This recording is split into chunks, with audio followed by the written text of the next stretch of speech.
kehidupan orang-orang yang ada di sekitar baginda Rasulullah Shallallahu Alaihi Wasallam saat itu.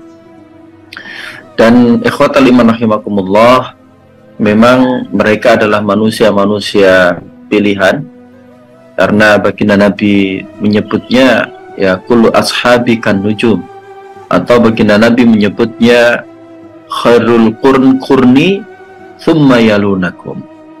Jadi pada masa kehidupan baginda Nabi itu adalah kehidupan yang terbaik. Tentu orang-orang yang membersamai baginda Nabi itu juga menjadi yang terbaik. Ikhwatal iman rahimakumullah, hari ini kita akan menyimak satu kisah dari sahabat mulia. Siapa dia? Yakni Amir bin Fuhairah, ya, peran bersejarah atau peran fenomenal saat hijrah bersama baginda Nabi Shallallahu Alaihi Wasallam, ya, dalam peristiwa hijrah, ya, peran bersejarah saat peristiwa hijrah, ya, baginda Nabi Shallallahu Alaihi Wasallam. Sebagaimana kita ketahui bersama bahwa hijrah baginda Nabi itu adalah menjadi salah satu tonggak bersejarah dalam kehidupan umat Islam. Maka peristiwa hijrah itu juga menjadi satu peristiwa yang masuk peringatan hari besar Islam. Ya, karena memang peristiwa hijrah ini menandai banyak hal, ya, di dalam kehidupan kaum muslimin. Ikhwatal iman rahimakumullah, hari ini bulan Rabiul Akhir, peristiwa hijrah itu Nabi berangkat di akhir Syafar, kemudian nyampe Masjid Nabawi atau nyampe depan rumah Abu Ayyub Al-Ansari itu pada Rabiul Awal, ya, awal-awal, ya, Rabiul Awal, atau tepatnya 12 Rabiul Awal. Maka di dalam peristiwa yang bersejarah itu, peristiwa hijrah, ada manusia pilihan yang dikisahkan di dalam kehidupan para sahabat, yakni siapa dia? Yakni Amir bin Fuhairah. Ikhwatal iman rahimakumullah, siapakah Amir bin Fuhairah ini? Amir bin Fuhairah huwa as-sahabi, dia adalah sahabat Nabi Sallallahu Alaihi Wasallam, ya, dan beliau juga menjadi maula Abu Bakar As-Siddiq.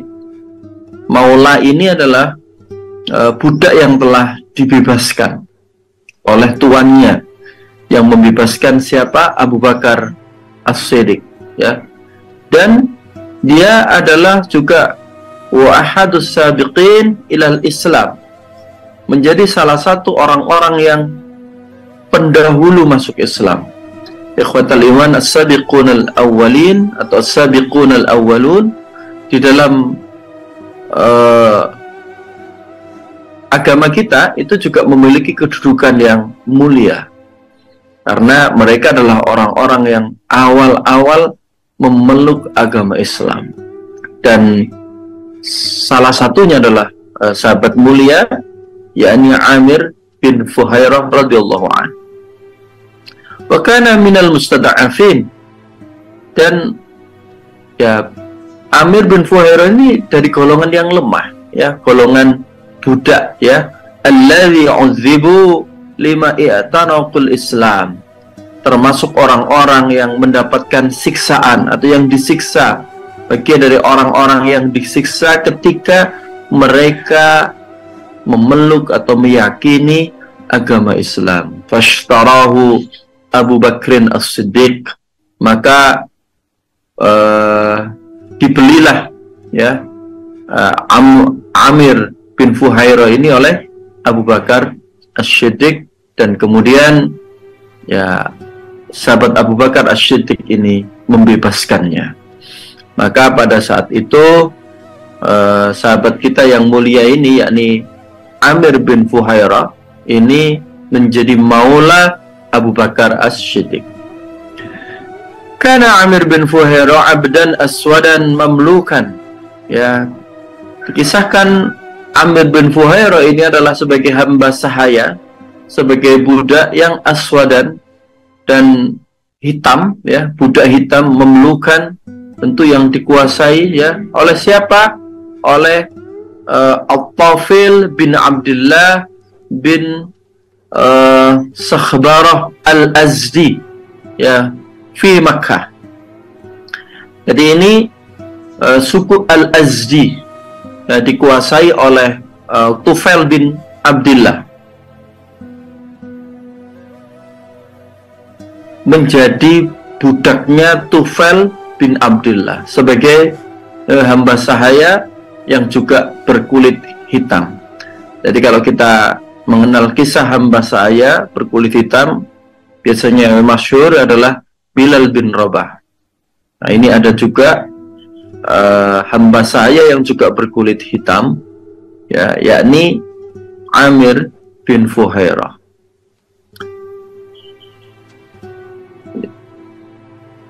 Wa kana muwallidan min maulidil Azdi wa qad aslama qadiman qabla dukhulin Nabi Muhammad Darul Arqam yad'u fiha. Jadi dia dilahirkan dari golongan Al-Azdi atau di dalam suku Al-Azdi, dan sungguh Amir bin Fuhairah itu telah memeluk Islam qadiman, awal-awal, ya, termasuk pendahulu, sebelum baginda Nabi SAW melakukan dakwah, menyeru mereka di dalam rumah Darul Arqam, ya, di rumah Arqam bin Abil Arqam. Ikhwatal iman rahimakumullah, sehingga Amir bin Fuhairah ini juga mendapatkan satu kemuliaan dalam hidup beliau sebagai salah seorang yang as-sabiqun al-awwalun, ya, as-sabiqun al-awwalun. Ikhwatal iman rahimakumullah, inilah kisah dalam Islam, dan Islam salah satu kemuliaan adalah membebaskan budak, dan itu dilakukan oleh sahabat mulia Abu Bakar As-Siddiq. Jadi Abu Bakar As-Siddiq ini banyak membebaskan budak, ya, sehingga banyak di antara budak-budak yang telah dibebaskan oleh Abu Bakar As-Siddiq ini juga memeluk Islam, menjadi orang yang merdeka. Begitulah Islam mengajarkan, bahwa Islam mengajarkan untuk membebaskan perbudakan, tidak ada lagi perbudakan, dan orang yang rendah derajatnya mungkin saat itu, ya, dari kalangan orang-orang yang bangsawan, ya, orang-orang yang berada, maka ketika seseorang telah memeluk Islam, derajatnya menjadi mulia, menjadi tinggi di sisi Allah Subhanahu wa Ta'ala. Maka ikhwatal iman rahimakumullah, ketika telah dibebaskan oleh Abu Bakar As-Siddiq, ya, Islam di awal di Mekah, begitulah kejadiannya, bahwa para pemeluk Islam itu mendapatkan siksaan-siksaan. Tidak terkecuali juga Amir bin Fuhairah, tidak terkecuali juga Bilal bin Rabah misalnya, ya, mendapatkan intimidasi-intimidasi, ya, dari orang-orang Quraisy. Ikhwatal iman rahimakumullah, kemudian perjalanan itu, ya, sampailah kepada perintah hijrah kepada baginda Nabi. Jadi hijrahnya ini tidak sekedar hijrah begitu saja, karena memang perintah dari Allah Subhanahu wa Ta'ala. Ikhwatal iman rahimakumullah, hijrah ini sebelumnya telah dilakukan oleh sahabat-sahabat Nabi. Hijrah yang pertama itu di tahun ke-5 kenabian, yakni hijrah ke Habasah, karena di sana ada raja yang adil, kata baginda Nabi, raja yang mulia, yakni Raja Najasyi. Ya, kemudian ketika ada peristiwa Nabi sholat di pinggiran Ka'bah, kemudian orang-orang Quraisy juga melihat itu, dan mereka juga ikut termenung, tertegun rukun, ya, seolah-olah mereka juga ikut memeluk agama Islam. Kabar ini sampai kepada orang-orang yang ada di Habasyah, kemudian mereka balik ke Mekah. Ternyata berita itu tidak benar. Maka pada tahun ke-7 Hijriah, sahabat Nabi umat Islam yang juga masih dalam posisi terintimidasi pada tahun ke-7 kenabian melakukan hijrah lagi yang kedua, juga sama, menuju ke Habasyah yang dipimpin oleh Ja'far bin Abi Thalib, ya. Kemudian ini peristiwa yang berikutnya, yakni setelah Amul Khuzni, setelah tahun kesedihan, yakni meninggalnya Ibunda Khadijah binti Khuwailid, yang kemarin sudah kita simak lagi peristiwa beliau, ya, satu pengorbanan besar beliau di dalam dakwah Islam, ya, sebagai Ummul Mukminin, ya, istri baginda Nabi SAW. Pengorbanannya jiwa raga yang dilakukan oleh Ibunda Khadijah. Nah, pada tahun 10 kenabian, Ibunda Khadijah meninggal, wafat, ya, kembali ke hadirat Allah Subhanahu wa Ta'ala. Kemudian juga meninggalnya paman Nabi, yakni Abi Thalib, yang selama ini sangat disegani oleh orang-orang Quraisy, sehingga orang-orang Quraisy ini tidak gampang-gampang untuk melakukan intimidasi, penyiksaan kepada baginda Nabi karena ada Abu Thalib, ya. Maka pada tahun ke-10 kenabian juga Abu Thalib ini meninggal. Maka tahun 10 kenabian ini menjadi Amul Khuzni. Setelah meninggal dua pilar penting, ya, di dalam kehidupan dakwah baginda Nabi, semakin menjadi-jadi penyiksaan yang dilakukan oleh orang-orang kafir Quraisy. Maka ikhwatal iman rahimakumullah, sampailah kepada perintah hijrah, yakni di tahun ke-13 kenabian. Ikhwatal iman, sebelumnya di tahun ke-11 kenabian, tahun ke-12 kenabian, di tahun ke-11 baginda Nabi menawarkan dakwahnya ke suku-suku Arab, dan diantaranya ketemu pada saat musim haji suku Aus dan suku Khazraj, yang akhirnya diantara mereka 6 orang memeluk Islam, ya. Kemudian mereka kembali ke Madinah. 1 tahun kemudian mereka kembali ke Mekah dengan membawa 12 orang. Nah, di tahun ke-12 kenabian, maka di tahun ke-12 kenabian ini Nabi menyertakan orang yang 12 yang memeluk Islam, yang ketemu dengan baginda Nabi di Bai'atul Aqabah Al-Ula, ya, disertai dengan sahabat Mus'ab bin Umair. Maka sahabat Mus'ab bin Umair sebagai duta Islam mengajari Islam yang ada di Madinah. 1 tahun Mus'ab bin Umair tinggal di Madinah hingga musim haji berikutnya. Maka mereka kembali, ya, membawa sekitar 72 orang untuk melakukan sumpah setia, dan itu yang dikenal dengan Bai'atul Aqabah Ats-Tsani, ya, Bai'atul Aqabah Ats-Tsaniyah, Bai'atul Aqabah yang kedua.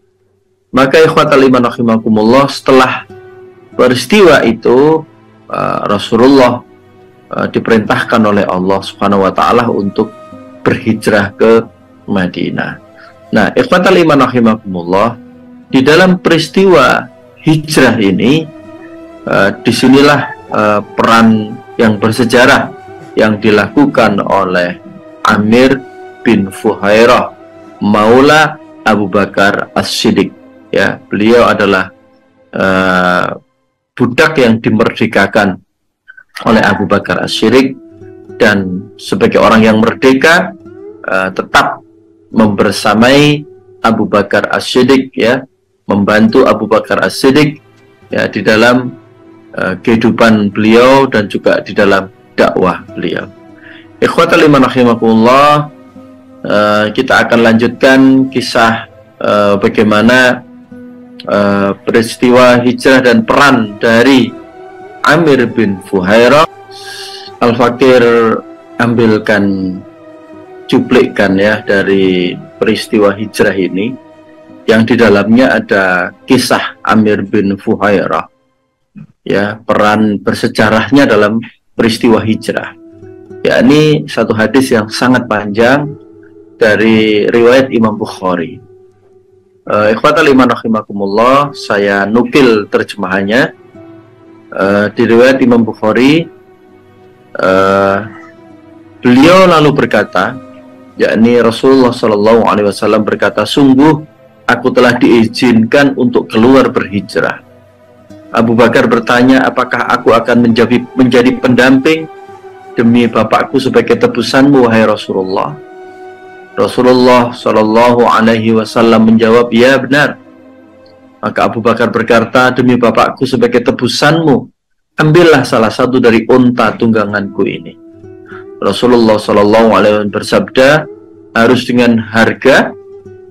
Ya, Aisyah radhiyallahu anha berkata, maka kami mempersiapkan untuk keduanya dengan baik, dan kami buatkan bagi keduanya bekal makanan yang kami simpan dalam kantung kulit. Ya. Sementara Asma binti Abu Bakar memotong kain ikat pinggangnya menjadi dua bagian, lalu satu bagiannya digunakan untuk mengikat kantung kulit itu.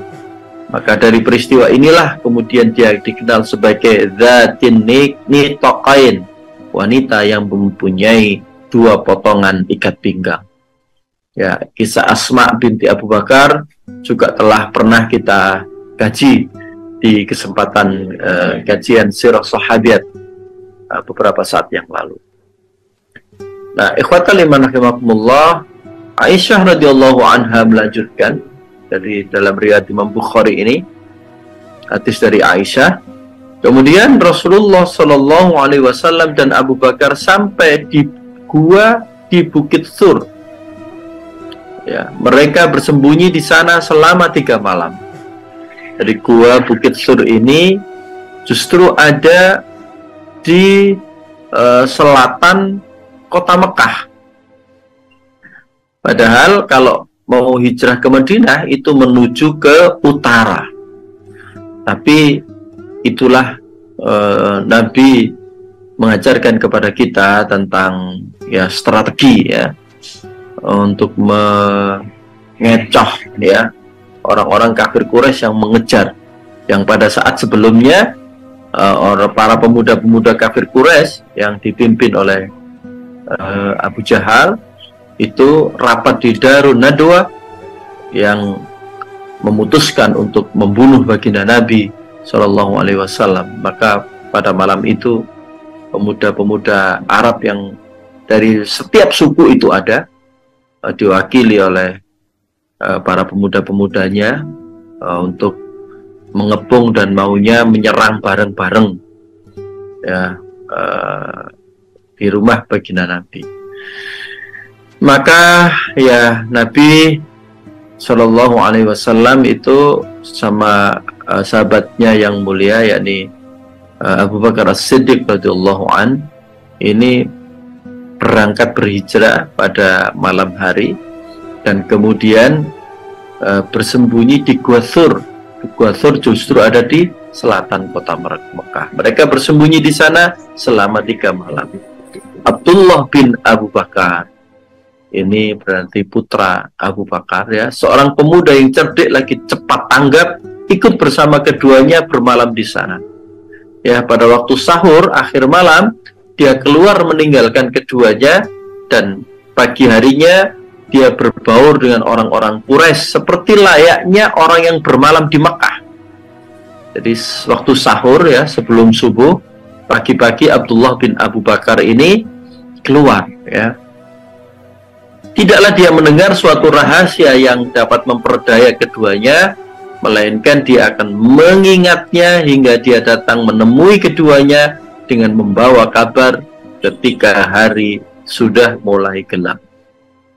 Ya, itu di Wasur, ya. Dan Amir bin Fuhairah, mantan budak Abu Bakar, mengembalakan kambing untuk diperah susunya dan diberikan kepada keduanya, ya, sesaat setelah berlalu waktu Isya. Jadi malam, ya. Maka keduanya dapat bermalam dengan tenang dengan mendapatkan susu segar, yakni susu hasil perahan kambing itu, hingga Amir bin Fuhairah menggiring kambing-kambing tersebut untuk digembalakan saat menjelang pagi. Ya, dia melakukan ini pada setiap malam selama 3 malam persembunyiannya itu. Ya, kemudian ya Rasulullah SAW dan Abu Bakar mengupah seorang dari suku Bani Adil, yaitu suku keturunan Bani Abdul Adi, sebagai pemandu jalan. Orang itu adalah orang yang mengerti tentang jalur perjalanan. Ikhwatal iman, jadi ini di antara peran sahabat mulia Amir bin Fuhairah. Bukit Thur itu tinggi dan jauh, ya, cukup jauh dari kota Mekah, dan juga naik cukup tinggi, ya. Kalau bukan karena semangat, ya, maka tentu dorongan keimanan, ya, ketinggian iman, pengorbanan itu yang mendorong sahabat-sahabat di Jabal Sur itu. Jadi dia sampai bisa turun naik ke situ, ya, setiap hari pagi, ya, jelang sahur. Abdullah bin Abu Bakar turun, ya, gabung dengan penduduk Mekah. Kemudian paginya Amir bin Fuhairah itu mengembala kambing hingga ke atas sampai Isya, nunggu baru Isya. Setelah Isya turun, ya. Ketinggian bukitnya kira-kira 700 meter, ya. Jadi sungguh menanjak, ya. Jadi tingginya kira-kira sekitar 700 meter, ya, Gua Sur itu yang ada di selatan kota Mekah, ya. Ikhwatal iman rahimakumullah,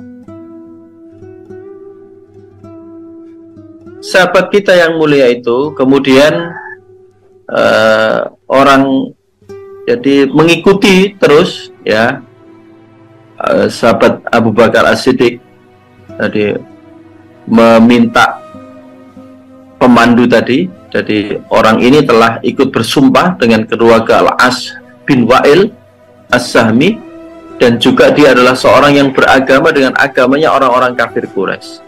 Namun Rasulullah SAW dan Abu Bakar mempercayainya dan menyerahkan kedua unta tunggangannya dan membuat perjanjian dengannya untuk membawa kembali unta tunggangan tersebut di Gua Sur setelah 3 malam pada waktu subuh di malam ketiga.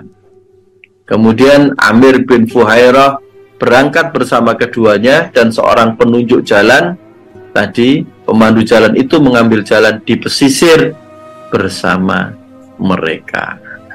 Ya, itu kisah dari Amir bin Fuhairah di dalam riwayat Imam Bukhari hadis ke 3616. Di dalam hadis 3784, ya, dari Imam Bukhari juga meriwayatkan yang hampir mirip sama, ya, tapi ada sedikit tambahan penjelasan. Beliau bersabda, "Apakah kamu merasa bahwa diriku telah diizinkan untuk berhijrah?" Abu Bakar berkata, "Apa perlu ditemani?" Maka Nabi SAW menjawab, "Benar, aku perlu ditemani." Abu Bakar berkata, "Wahai Rasulullah, sesungguhnya aku memiliki 2 ekor unta yang telah aku persiapkan untuk berhijrah. Kemudian Abu Bakar memberi salah satu hewan tunggangannya, yaitu Al-Jada'ah. Keduanya pun berangkat hingga sampai di Gua Thur. Lalu keduanya bersembunyi di dalamnya. Sementara Amir bin Fuhairah adalah seorang budak milik Abdullah bin Tufail As-Sahbara, saudara seibu Aisyah dan Abu Bakar, juga memiliki beberapa ekor kambing perah yang setiap pagi dan sore dibawa oleh Amir bin Fuhairah untuk keduanya. Kemudian ia pergi di malam hari untuk menemui keduanya. Selepas itu Amir bin Fuhairah pergi merumput sehingga tak satu pun dari para penggembala yang tahu. Tatkala Amir bin Fuhairah berangkat, maka Abu Bakar dan Nabi keluar mengikuti dari belakang hingga keduanya tiba di Madinah. Ikhwatal iman, jadi ini kesetiaan ya salah seorang maula yang dengan keimanannya rela berjuang ya, turun naik dari kota Mekah hingga ke Bukit Sur selama 3 hari. Jadi ketinggiannya kalau diukur di sini, infonya adalah Bukit Sur itu ketinggiannya sekitar 700 meter. Jadi itu perjalanan yang juga tidak ringan ya, dan itu dilakukan oleh Amir bin Fuhairah ya, diantaranya mengirim susu setiap pagi dan sore ya kepada Rasulullah dan sahabatnya, yakni Abu Bakar As-Siddiq, yang tengah melakukan perjalanan hijrah. Ikhwatal iman, di dalam hadis yang lain sama riwayat Imam Bukhari, tapi hadis ke-5360 ya, ini kisahnya. Kemudian Rasulullah SAW dan Abu Bakar berangkat menuju gua di salah satu pegunungan yang dikenal dengan nama Thur. Mereka tinggal di sana selama 3 malam. Sementara Abdullah bin Abu Bakar juga ikut menginap bersama keduanya. Dia adalah seorang pemuda yang cerdas dan berwawasan tinggi. Ketika menjelang waktu sahur, dia keluar dari gua dan berbaur dengan orang Quraisy Makkah di pagi harinya untuk mencari informasi. Dan tidaklah seseorang mendengar perkara tersebut, melainkan ia akan menyimpan rahasia tersebut dan datang kepada keduanya untuk menyampaikan berita ketika malam telah gelap. Sementara Amir bin Fuhairah, bekas budak atau mantan budak Abu Bakar, sebagai penggembala domba untuk menghilangkan jejak, ia berangkat pada waktu Isya ya, dan bermalam di tempat penggembalaan sampai Amir bin Fuhairah datang membangunkannya di akhir malam atau menjelang subuh. Hal itu ia lakukan setiap malam hingga berlalu 3 malam. Jadi ikhwatal iman rahimakumullah, ini kerjasama antara Abdullah bin Abu Bakar As-Siddiq dengan Amir bin Fuhairah ya, 2 orang ini. Dan ada kisahnya Asma binti Abu Bakar yang juga mengirim makanan ya setiap hari. Berarti Asma ya pada waktu itu harus turun naik ya untuk memberikan bekal ya kepada yang ada di sana ini. Jadi ikhwatal iman, ini adalah peristiwa yang bersejarah yang dilakukan oleh sahabat mulia, yakni Amir bin Fuhairah.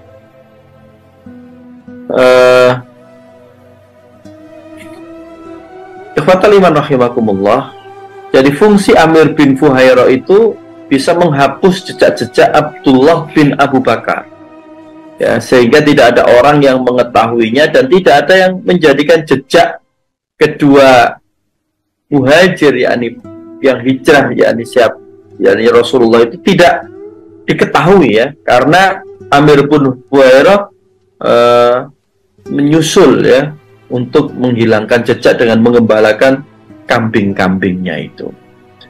Dan ya ikhwatal iman rahimakumullah,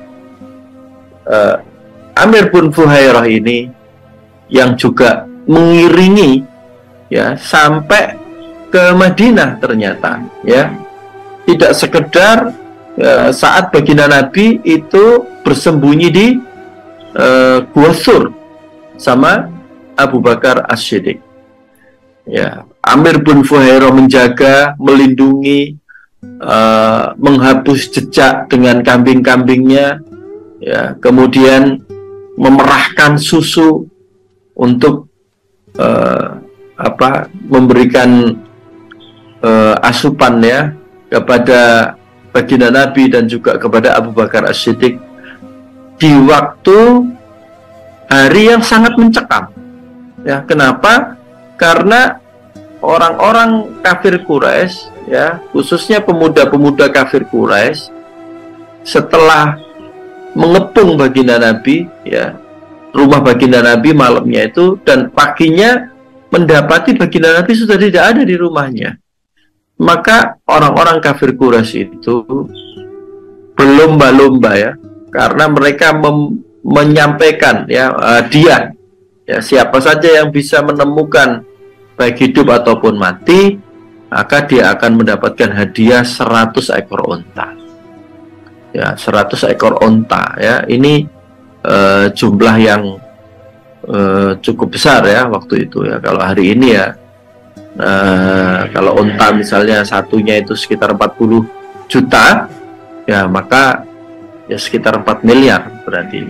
Itu hadiah yang ditawarkan oleh pembesar-pembesar Quraisy kepada pemuda-pemuda siapa saja yang bisa menangkap atau membunuh baginda Nabi Shallallahu Alaihi Wasallam ya.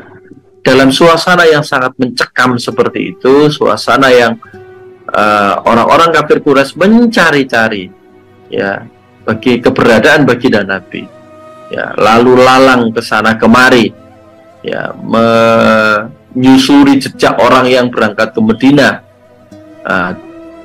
dilakukan perlombaan atau hadiah-hadiah ya. Nah, ini suasananya mencekam. Pada saat itu Abdullah bin Abu Bakar dan Amir bin Fuhairah ini melakukan kerjasama yang luar biasa ya, dengan keimanan yang tinggi ya, tidak ada kekhawatiran ya, perasaan takut. Maka kedua orang ini berupaya tetap melindungi baginda Nabi Shallallahu Alaihi Wasallam dan sahabat mulianya yakni Abu Bakar As-Siddiq yang lagi bersembunyi. Dan Abdullah bin Abu Bakar ini menjadi tilik sandi istilahnya ya, menjadi orang yang mencari informasi apa-apa kejadian yang ada di kota Mekah untuk diceritakan kepada baginda Nabi Shallallahu Alaihi Wasallam. Sementara perjalanan Abdullah bin Abu Bakar naik turun ke Bukit Sur itu, jejak-jejaknya dihapus oleh kambing-kambing yang digembalakan oleh Amir bin Fuhairah. Jadi ini satu kerjasama yang juga menunjukkan kecerdasan ya di antara keduanya ya, untuk mengelabui orang-orang kafir Quraisy. Dan itu di dalam ya suasana perjuangan, suasana jihad, diperbolehkan saja hal-hal yang seperti itu. Dan ya ini menjadi pelajaran buat kita yang hari ini, bahwa saat kita ingin melakukan hal-hal yang terbaik di dalam perjuangan ini, maka kita boleh melakukan tindakan-tindakan yang itu bisa menjadi ya perlindungan buat dakwah dan perjuangan. Nah, ikhwatal iman rahimakumullah, selama 3 hari 3 malam, dan itu dilakukan tentu dengan pengorbanan ya, karena harus naik turun ya ke Bukit Sur tadi itu, yang ketinggiannya sekitar 700 meter. Jadi ini cukup tinggi ya ketinggiannya. Ini tentu menjadi peristiwa yang sangat bersejarah dan memang diabadikan dalam sejarah, diabadikan dalam riwayat-riwayat hadis baginda Nabi Shallallahu Alaihi Wasallam tentang ya fenomena dari sahabat yang mulia Amir bin Fuhairah. Ikhwatal iman rahimakumullah, inilah peran bersejarahnya sahabat mulia Amir bin Fuhairah, dan kemudian beliau juga ikut hijrah ke Madinah, bergabung dengan masyarakat Madinah. Rasulullah memulai dakwahnya dengan tegaknya entitas kaum muslimin atau yang dikenal dengan Daulah Islamiyah al-ula ya fil alam, ya, Daulah Islamiyah yang pertama di dunia, yakni daulah yang dipimpin langsung oleh baginda Nabi Shallallahu Alaihi Wasallam dengan menjadikan panduan Al-Quran, panduan wahyu Allah Subhanahu wa Ta'ala, baik itu wahyunya nanti berbentuk hadis Nabi maupun wahyu langsung berupa Al-Quran, yang menjadi panduan masyarakat Madinah. Ikhwatal iman rahimakumullah, kalau dakwah di Mekah selama 13 tahun, Rasulullah Shallallahu Alaihi Wasallam ketika mendapatkan intimidasi ya bersama sahabat-sahabatnya ini, mendapatkan tekanan, mendapatkan siksaan, baginda Nabi tidak boleh membalas. Ya, baginda Nabi hanya bisa menyampaikan kepada para pengikutnya untuk bersabar, bersabar, dan bersabar. Ya, keluarga Ammar bin Yasir, sabrun ala Yasir, fa inna mau'idukum bil jannah. Ya, disuruh bersabar dalam siksa yang sangat berat itu. Ya, sahabat Khobab bin Ard ya juga disiksa, Suhaib Ar-Rumi juga disiksa. Ya, tapi pilihannya hanya disuruh bersabar ketika mendapatkan siksaan. Ikhwatal iman, era dakwah Madinah yang ditandai dengan hijrahnya baginda Nabi mengubah itu. Tidak lagi disuruh bersabar, enggak, tapi Nabi boleh membalas. Ketika diintimidasi, Nabi boleh membalas ya. Nabi boleh melakukan perlawanan. Maka saat Madinah itulah turunlah wahyu-wahyu tentang jihad di jalan Allah Subhanahu wa Ta'ala.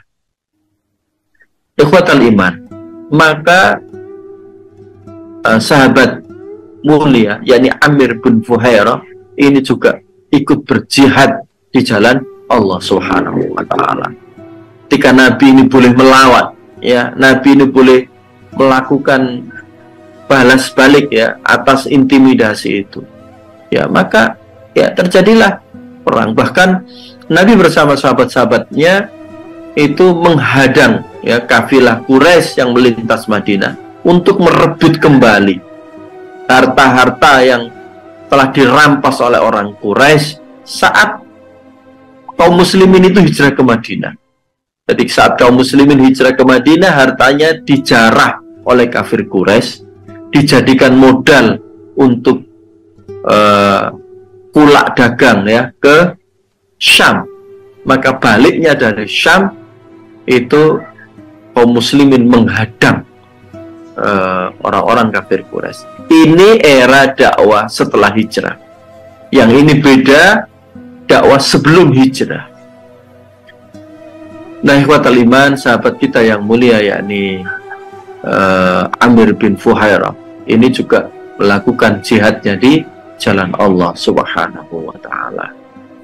Jihad yang telah diikuti oleh Amir bin Fuhairah itu adalah Ghuzwatul Badrin ya, Ghuzwatu Uhudin, dan juga Sariyah Bi'ru Ma'unah ya. Ghuzwah ini adalah sekelompok pasukan ya yang dipimpin langsung oleh baginda Nabi Shallallahu Alaihi Wasallam. Jadi ini ajaran baginda Nabi, ajaran Islam setelah era hijrah. Bahkan Nabi sendiri yang memimpin untuk melakukan perlawanan dengan orang-orang kafir Quraisy. Jadi kalau di era Makkah itu sabran ala yasir, disuruh bersabar, ya. Tapi kalau di era Madinah, Rasulullah sendiri yang memimpin. Jadi di Ghazwatul Badr, maka sahabat Amir bin Fuhairah ini termasuk juga ahli Badar, mendapatkan keutamaan ahli Badar. Ini langka ya di kalangan para sahabat itu.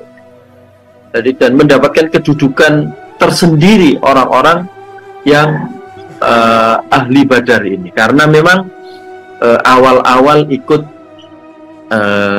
perang ya, dan bahkan ini perang pertama yang terjadi pada tahun 2 Hijriah. Jadi sahabat Amir bin Fuhairah radhiyallahu anhu ini termasuk ahli Badar. Termasuk juga Amir bin Fuhairah ini ahli Uhud, ya, ikut di dalam Ghazwatul Uhud. Uhud juga baginda Nabi langsung terjun sendiri memimpin perlawanan itu. Ya, tidak lagi berkata sobron, tidak, tapi sudah ada ajaran ya yang diwahyuhkan oleh Allah Subhanahu wa taala kepada baginda Nabi untuk juga melakukan perlawanan ya. Kalau di peristiwa perang Badar itu kaum muslimin menghadang kafilah Abu Sufyan, maunya begitu ya. Kafilah Abu Sufyan ini kafilah dagang dari Syam yang jumlahnya 3.000 ekor unta. Jadi kalau hari ini ya sekitar 3.000 truk dagangan ya, 3.000 truk dagangan, atau kalau truk kegedean ya 3.000 L300 lah ya, 3.000 pickup dagangan ya, 3.000 pickup dagangan, 3.000 mobil pickup ya, kira-kira begitu ya, 3.000 unta dagangan yang dikawal oleh 40 orang. Dan baginda Nabi bersama sahabatnya menghadang itu, dan tentu ya semua yang dilakukan oleh baginda Nabi adalah wahyu dari Allah Subhanahu wa taala. Maka ya kuasa Allah Subhanahu wa taala yang terjadi di perang Badar, kafilah Abu Sufyan tidak berhasil ditemui oleh kaum muslimin. Jadi kaum muslimin tidak berhasil menemui kafilah Abu Sufyan, malah justru atas peran Allah Subhanahu wa taala kaum muslimin bertemu dengan pasukannya Abu Jahal ya, Amr bin Hisham, yang jumlahnya sekitar 1.000 orang dengan pakaian perang lengkap, peralatan perang lengkap, yang itu berbeda dengan peralatan perang dari baginda Nabi dan sahabat-sahabatnya. Nah, Amir bin Fuhairah menjadi saksi sejarah yang telah terlibat di dalam perang Badar ini, dan di dalam perang Badar kemenangan ada di pihak kaum muslimin. Setahun kemudian di bulan Syawal tahun ketiga Hijriah terjadilah perang Uhud. Ya, perang Uhud ini juga diikuti oleh Amir bin Fuhairah. Ya, Amir bin Fuhairah menjadi pasukan berkuda, ya, termasuk salah satu dari para ahli berkuda yang berjihad di jalan Allah Subhanahu wa ta'ala ya. Ikhwatal iman rahimakumullah, tentu itu menjadi jasa juga yang luar biasa dari Amir bin Fuhairah karena keterlibatannya di perang Badar. Dan nanti yang terakhir di tahun 4 Hijriah ya, ada Sariyah Bi'ru Ma'unah. Sariyah ini adalah sekelompok kecil pasukan utusan Rasulullah yang Rasulullah tidak ikut memimpinnya. Nah, sekelompok ini maka disebut dengan Sariyah. Ikhwatal iman, kita lanjutkan kisah dari sahabat mulia Amir bin Fuhairah yang juga telah mengikuti jihadnya di Badar, jihadnya juga di Uhud, dan juga Sariyah Bi'ru Ma'unah. Ya, kita lanjutkan kisah sahabat Amir bin Fuhairah setelah yang satu ini. Ya, ikhwatal iman rahimakumullah, peran bersejarahnya Amir bin Fuhairah telah kita simak bersama tadi. Jadi mulai dari berangkat dari rumah Khalifah Abu Bakar As-Siddiq, yang kemudian diikuti oleh Amir bin Fuhairah mengembala kambing untuk menghapus jejak-jejaknya, sampai memerahkan susu, menjaga selama 3 malam di Gua Thawr, dan hingga keberangkatan baginda Nabi dan sahabat Abu Bakar As-Siddiq ke Madinah. Amir bin Fuhairah ini menyertainya. Dan kisah jihadnya Amir bin Fuhairah radhiyallahu an di dalam perang Badar maupun perang Uhud, keterlibatannya ya menjadi salah satu pasukan yang ahli berkuda. Nah, ikhwatal iman, Amir bin Fuhairah juga yang diminta oleh baginda Nabi di dalam Sariyah ya ke Bi'rul Ma'unah, ya, yang itu nanti menjadi syahidnya Amir bin Fuhairah di dalam peristiwa Sariyah Bi'ru Ma'unah. Nah, ikhwatal iman, sebelum itu suatu saat di Madinah, ketika Sayyidah Aisyah meriwayatkan ya satu kisah ya, dialog ya, hadis yang diriwayatkan oleh Imam Ahmad ya.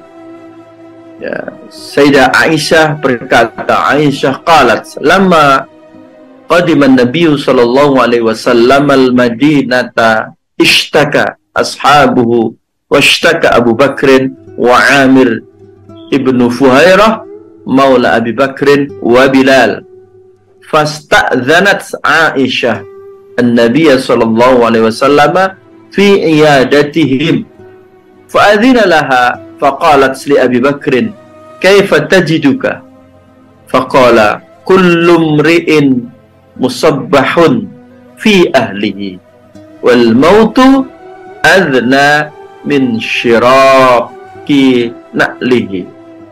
Wasa'alat Amiran faqala inni wajadtul mauta qabla dhawqih innal jabana hatsfuhu min fawqih.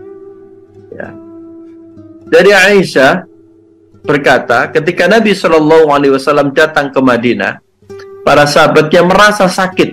Begitu juga dengan Abu Bakar dan Amir bin Fuhairah, kuda Abu Bakar, serta Bilal. Lalu Aisyah minta izin kepada Nabi SAW untuk menjenguk mereka. Beliau pun mengizinkannya. Kemudian Aisyah berkata kepada Abu Bakar, bagaimana denganmu? Ya, Abu Bakar menjawab, setiap orang bertanggung jawab pada keluarganya, dan kematian lebih dekat daripada tali sandalnya. Lalu Aisyah berkata kepada Amir bin Fuhairah, lalu dia menjawab, sesungguhnya aku menjumpai kematian sebelum aku merasakannya. Sesungguhnya orang yang takut mati, kematian telah berada di atasnya. Nah, ikhwatal iman rahimakumullah, ya, sikap pemberani inilah yang ya bersemayam di generasi awal ya, kaum muslimin. Mereka adalah orang-orang yang tidak takut mati ya, orang-orang yang menganggap kematian itu hanya ya peristiwa yang biasa seperti yang disampaikan oleh mereka ini. Dan ikhwatal iman, seusai perang Uhud, jadi Rasulullah itu mengirim ya sekitar 70 orang ya, 70 orang untuk dimintai mengajari mereka Al-Quran ya. Kisah ini diriwayatkan oleh Imam Malik ya. Dari Anas bin Malik ya, diriwayatkan oleh Anas bin Malik ya. An Anas bin Malik radhiyallahu anna ri'lan wa dhakhwan ya wa usayya wa bani lahyan istamaddu Rasulullah sallallahu alaihi wasallam ala aduwin fa abaddahum bi sab'ina minal ansar kunna nusammihim al-qurra'a fi zamanihim kanu yahtatibuna bin nahar usalluna bil lail hatta kanu bi bi'ri ma'unah qataluhum wa ghadaru bihim faqanata syahran yad'u fi subhi ala فبلغ النبي صلى الله عليه وسلم أحياء من أحياء العرب على رعل وذكوان وعصيا وبني لحيان بلغوا عنا قومنا أن لقينا فقرأنا فيهم قرآنا ثم إن ذلك رفع قال الناس ربنا فرضي عنا وأرضنا. Ya, dari Anas bin Malik bahwa suku Ri'il, Zakwan dan Asaya dan Bani Lahyan meminta bantuan kepada Rasulullah Sallallahu Alaihi Wasallam untuk menghadapi musuh. Ya, beliau Sallallahu Alaihi Wasallam memberikan bantuan 70 orang Ansar. Kami menyebut mereka sebagai Qura, para hafid di zaman mereka. Ya, kebiasaan Qura ini adalah mencari kayu bakar di siang hari dan melaksanakan sholat lail di malam hari. Ketika 70 orang Ansar ini berada di Bi'rul Ma'unah, mereka dibunuh dan dikhianati oleh suku Ri'il, Zakwan, Usayya, dan Bani Lahyan. Berita ini sampai kepada Nabi SAW, maka beliau melakukan kunut nazilah selama sebulan pada sholat subuh, mendoakan kecelakaan terhadap suku-suku Arab itu, yaitu Ri'il, Zakwan, Usayya, dan Bani Lahyan. Anas berkata, kami pernah membaca ayat Quran diturunkan dan orang-orang yang dibunuh tersebut, kemudian ayat tersebut dihapus, yaitu ayat sampaikan kepada kaum kami bahwa kami telah bertemu dengan Rabb kami, maka dia ridho kepada kami dan kami ridho kepadanya. Di dalam riwayat Bukhari juga disebutkan di situ bahwa dan Amir bin Fuhairah gugur pada peristiwa Bi'rul Ma'unah. Dan dari Abu Usama dia berkata, Hisam bin Urwah mengatakan, telah mengabarkan kepadaku ayahku, dia berkata, ketika para sahabat dibunuh di Bi'rul Ma'unah dan Amir bin Umayyah Ad-Damri ditawan, Amir bin Tufail kemudian berkata kepadanya, ini adalah Amir bin Fuhairah. Ia berkata, sungguh aku telah melihatnya telah dibunuh. Dia diangkat ke langit hingga aku melihat ke langit. Dia berada di antara langit dan bumi, lalu dia diturunkan. Ketika berita kematian mereka sampai kepada Nabi SAW, maka beliau pun mengabarkan berita kematian mereka sambil bersabda, sesungguhnya sahabat-sahabat kalian telah terbunuh. Mereka meminta kepada Rabb mereka dengan mengatakan, wahai Rabb kami, sampaikan berita kepada saudara-saudara kami tentang apa yang membuat kami ridho terhadapmu dan engkau ridho terhadap kami. Maka Allah mengabarkan berita mereka. Ikhwatal iman rahimakumullah. Jadi ini adalah peristiwa yang terjadi syahidnya dari Amir bin Fuhairah. Ikhwatal iman rahimakumullah.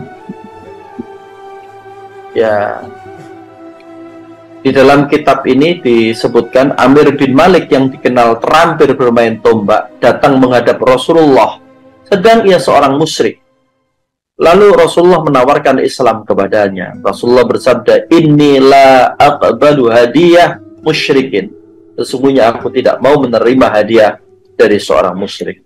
Lalu Amir bin Malik berkata, utuslah dari para utusanmu orang yang engkau kehendaki, aku akan menjadi tetangganya. Lalu Rasulullah mengutus sejumlah orang. Di antara mereka adalah Al-Mundhir Al-Amr As-Saidi. Dialah orang yang dikatakan ia dibebaskan untuk mati. Ia diutus sebagai mata-mata terhadap penduduk Najd. Lalu Amir bin At-Tufail mendengar tentang mereka, maka ia memobilisasi Bani Sulaim untuk menyerang mereka. Lalu ia membunuh mereka, para sahabat Nabi, di Bi'rul Ma'unah. Selain Amr bin Umayyah Ad-Damri, ia ditawan oleh Amr bin Tufail, kemudian dilepaskannya. Tatkala seorang di antara mereka datang ke hadapan Rasulullah, sementara Amir bin Fuhairah termasuk salah satu korban dari barisan kaum muslimin.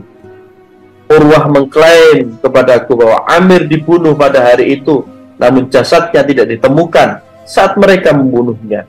Mereka melihat para malaikatlah yang memandikannya. Ya. Kemudian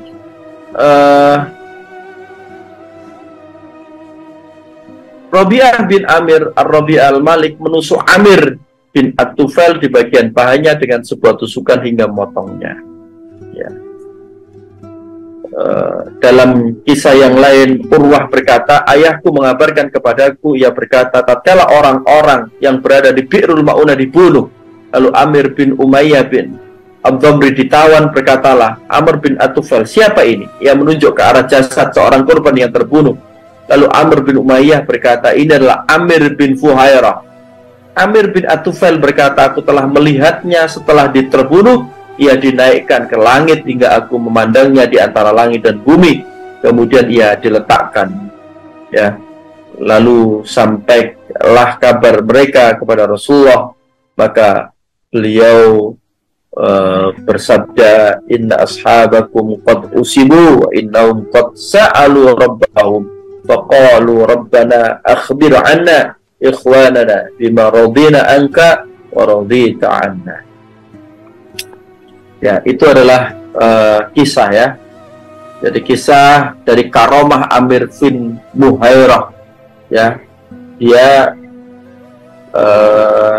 diangkat ya ke langit dan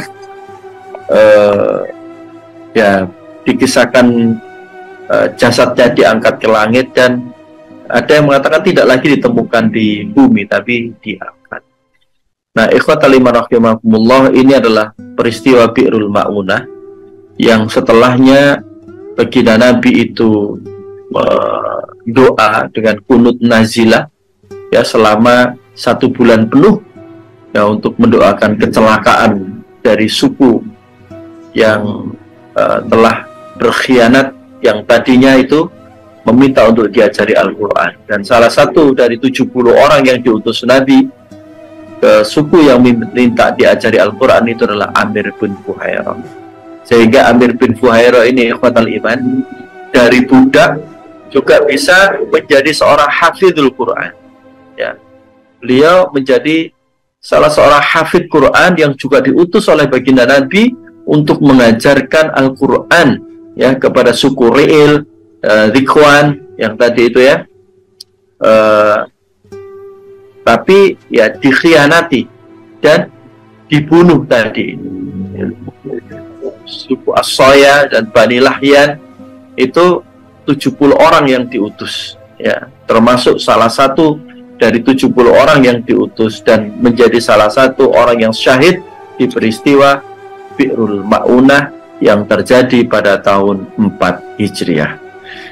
Nah, ikhwatal iman rahimakumullah, demikianlah syahidnya dari sahabat Amir bin Fuhairah.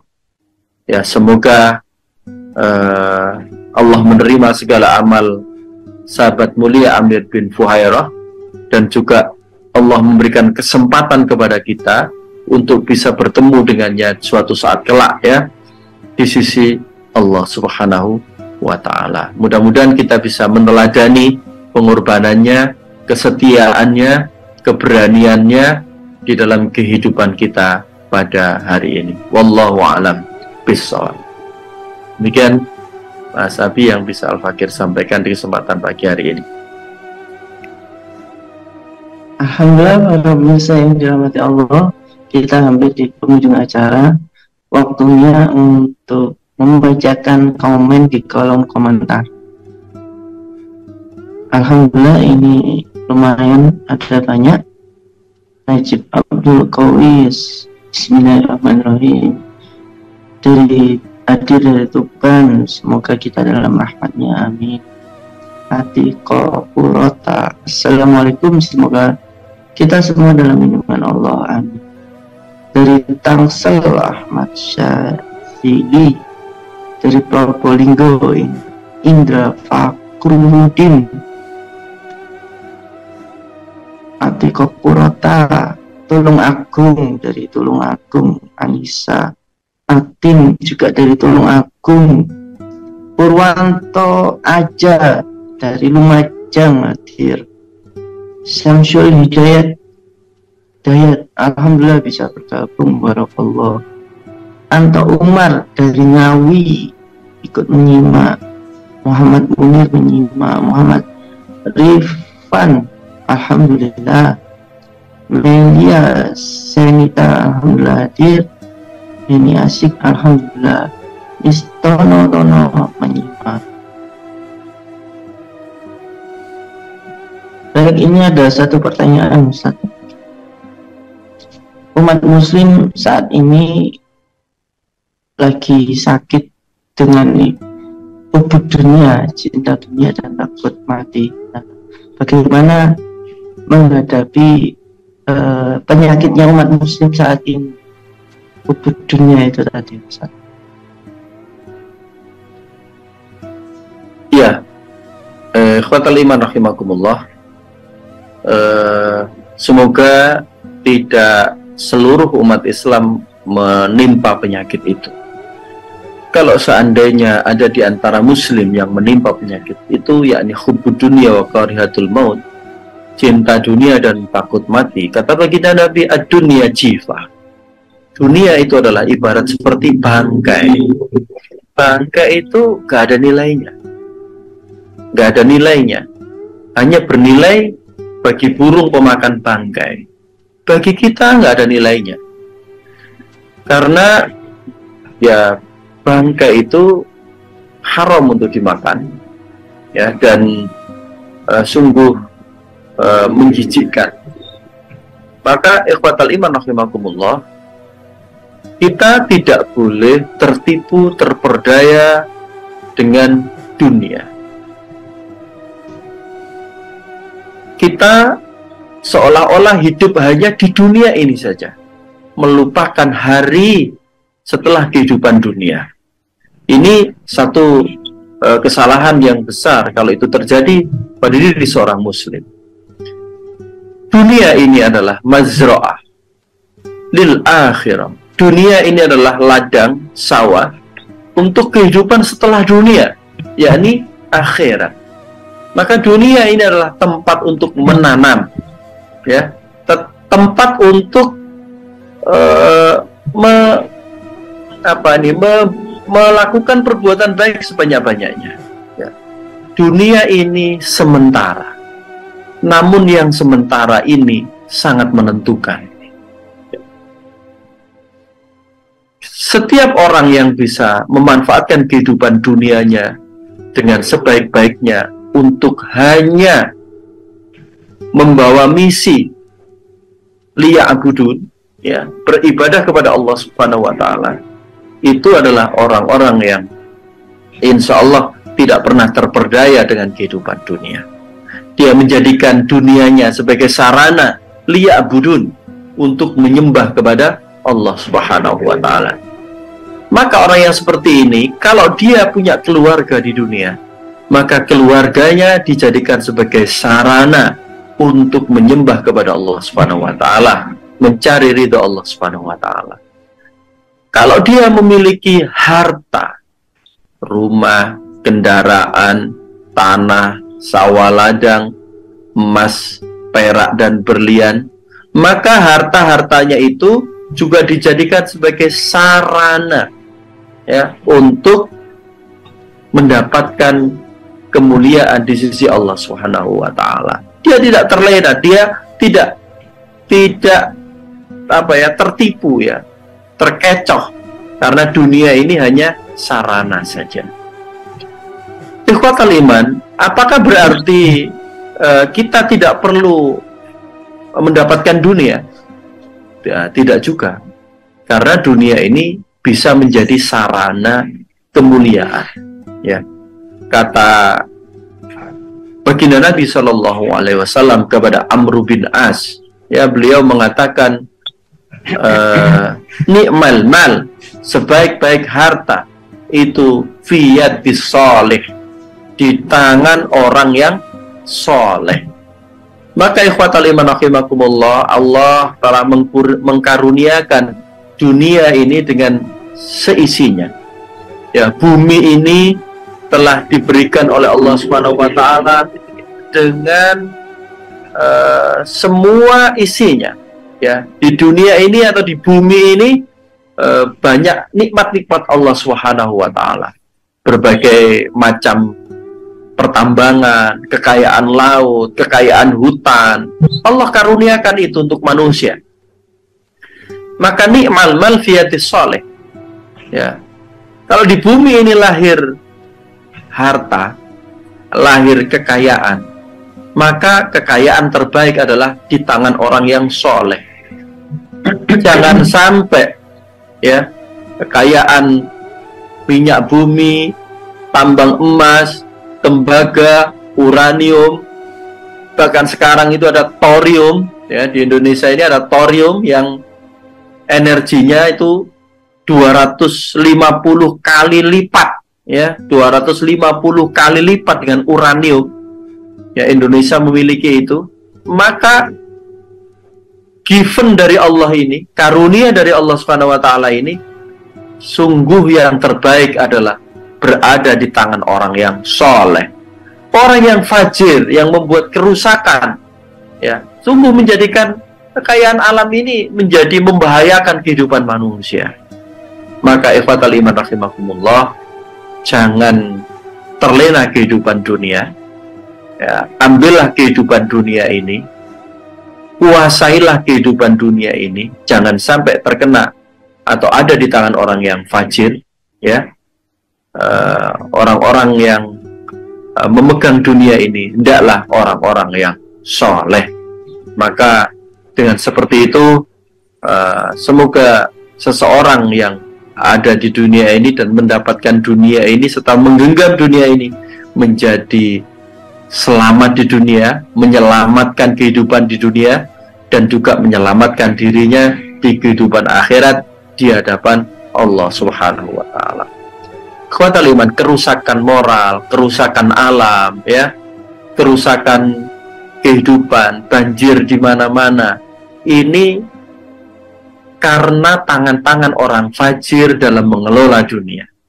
Ya, maka yang terjadi adalah al-fasad, ya, fil ardi wal bahr, ya, di dalam dunia dan juga di lautan, ya. Itu orang-orang yang melakukan perbuatan-perbuatan dosa di dalam mengarungi kehidupan dunianya itu. Maka kita sebagai muslim, mari terus melakukan dakwah, mengajak kebaikan, menghentikan perbuatan-perbuatan rusak dan merusak, sehingga menjadikan kehidupan bumi ini menjadi lebih indah lagi. Dan itu semua ikhwatal iman akan sempurna manakala umat Islam ini tegak di bawah naungan daulah Islam, di dalam naungan khilafah atau di dalam naungan imamah. Tanpa itu ajaran Islam tidak bisa diterapkan dengan sempurna. Maka sesungguhnya daulah Islam, imamah, imarah, khilafah, khalifah itu tidak sekedar kewajiban, ya, itu adalah kebutuhan kita. Kebutuhan kita untuk menyelamatkan diri kita, menyelamatkan keluarga kita, menyelamatkan dunia, menyelamatkan alam raya ini, menyelamatkan, ya, negeri kaum muslimin, ya. Tanpa itu tidak bisa sempurna, tanpa itu tidak bisa selamat, ya. Tanpa itu tidak ada kebaikan. Kenapa? Karena contoh sederhana, kepemilikan saja tidak bisa dipisahkan, mana kepemilikan individu, kepemilikan umum, kepemilikan negara, tanpa adanya daulah. Tanpa adanya daulah, uang yang beredar itu hanya uang kertas, ya, bukan uang yang berbasis dengan emas dan perak sebagaimana yang diajarkan baginda Nabi. Uang kertas itulah yang menjadikan inflasi di mana-mana. Ya, sekarang inflasi sungguh luar biasa, baik di dalam negeri maupun di luar negeri. Di luar negeri ada yang inflasinya sampai 70%, 85%. Kenapa itu terjadi? Ya, karena tidak ada lagi yang bisa menerapkan sistem moneter yang berbasis emas dan perak. Ya, kekayaan alamnya dikelola dengan serakah. Ya, kekayaan alam dikelola dengan serakah. Ya, kemudian secara ekonomi seperti itu, sosial kebudayaan, nah ini juga tidak lagi digunakan, ya, fisik jasad kita ini untuk mengabdi menyembah kepada Allah Subhanahu wa taala. Digunakan untuk fun, main-main saja, ya. Digunakan hanya untuk foya-foya saja di dalam kehidupan ini yang melalaikan manusia dengan penciptanya, yakni Rabbul Alamin, ya, yang telah menciptakan alam raya ini dan telah memenuhi alam raya ini, dunia ini, dengan kekayaan-kekayaannya. Ya, itulah barangkali yang bisa Al-Fakir sampaikan tentang hubbud dunia wa karihatul maut. Kita boleh mengambil dunia, tapi jangan terlena dengan dunia, dan kita jangan terlena bahwa kematian itu akan juga hadir dalam kehidupan ini. Kullu ma huwa atin qaribun. Setiap yang datang itu dekat, setiap yang pasti datang itu dekat, dan kematian itu pasti datang, dan kematian itu bermakna dekat, hadir kapan saja, setiap saat. Ya, demikian yang bisa saya sampaikan, Mas Abi. Wallahu a'lam bishawab. Jawabannya, jazakallahu khair Ustaz untuk pagi hari ini. Semoga kita bisa istiqomah dalam dakwah ini. Alhamdulillah, kita sudah di penghujung acara. Dari Ustaz Harun Musa, monggo untuk closing statement dan doa bersama. Monggo, siapa dulu? Ya, ikhwatal iman rahimakumullah, bila kita luangkan sedikit waktu buat kita untuk mengkaji kehidupan sahabat, insya Allah kita akan menemukan mutiara-mutiara terbaik, pelajaran hidup dan kehidupan dari pendahulu-pendahulu kita, orang-orang yang telah mengorbankan jiwa raganya untuk memberikan kontribusi hidayah kepada umat manusia yang ada di dunia ini, agar manusia yang ada di dunia ini menyembah kepada Allah Subhanahu wa taala, tidak mempersekutukan Allah Subhanahu wa taala. Maka insya Allah luangkan waktu kita, meski itu hanya sedikit, untuk menyimak kehidupan para sahabat Nabi Sallallahu Alaihi Wasallam, tentunya juga dengan kehidupan baginda Nabi Sallallahu Alaihi Wasallam. Mudah-mudahan Allah menjaga diri kita menjadi orang yang istiqamah, orang yang senantiasa berharap ridha Allah Subhanahu wa taala, menjadikan syariah sebagai panduan dalam kehidupan, dan menjadi standar, ya, ukuran baik dan benar di dalam mengarungi kehidupan, baik itu di keluarga kita, kehidupan di dalam muamalah usaha atau kerja kita, kehidupan di dalam masyarakat kita, dan juga di dalam kehidupan bermasyarakat dan bernegara. Mari kita berdoa bersama-sama. Bismillahirrahmanirrahim. Allahumma salli wa sallim wa barik ala sayyidina Muhammadin wa ala ali sayyidina Muhammad. Alhamdulillahi rabbil alamin. Hamdan syakirin, hamdan na'imin, hamdan yuafi ni'ma yukafi mazidah. Ya Rabbana lakal hamdu kama yanbaghi li jalali wajhikal karim wa 'azimi sultanik. Allahumma anta rabbana la ilaha illa anta khalaqtana wa nahnu abduka wa nahnu ala ahdika wa adika mustata'na wa na'udzubika min syarri ma sana'na. Nabu laka bi ni'matika alaina wa nabu bi dambina faghfir lana ya Allah, fa innahu la yaghfiru dhunuba illa anta. Allahumma ighfir lana wa liwalidina warhamhum kama rabbana shighara. Allahumma ighfir lana wa liwalidina wa limashayikhina wa limuallimina wa limuallimina wa limuallimina ya Allah, wa li ashabil huquqil jibati alaina. ولجميع المسلمين والمسلمات والمؤمنين والمؤمنات اللهم اغفر لهم وارحمهم وعافه واعف عنهم وأكرم نزلهم ووسع مدخلهم واجعل الجنة مسواهم واغسلهم بالماء من الثلج والبرد وادخلهم بالجنة وعافهم من عذاب القبر وعذاب النار اللهم سلمنا والمسلمين وعافنا والمسلمين واكفنا وإياهم شر مصائب الدنيا والدين اللهم ارفع عنا الغلاء والوباء والبلاء والفحشاء والمنكر والزلازل والمحن ما ظهر منها وما بطن عن بلدنا هذا خاصة وعن سائر المسلمين عامة برحمتك يا أرحم الراحمين ربنا آتنا من لدنك رحمة وهيئ لنا من أمرنا رشدا ربنا آتنا في الدنيا حسنة وفي الآخرة حسنة وقنا عذاب النار وأدخلنا الجنة مع الأبرار يا عزيز يا غفار يا رب العالمين وصلى الله على سيدنا محمد وعلى آله وصحبه وسلم سبحان ربك رب العزة عما يصفون وسلام على المرسلين والحمد لله رب العالمين بالسر وبالأسرار الفاتحة.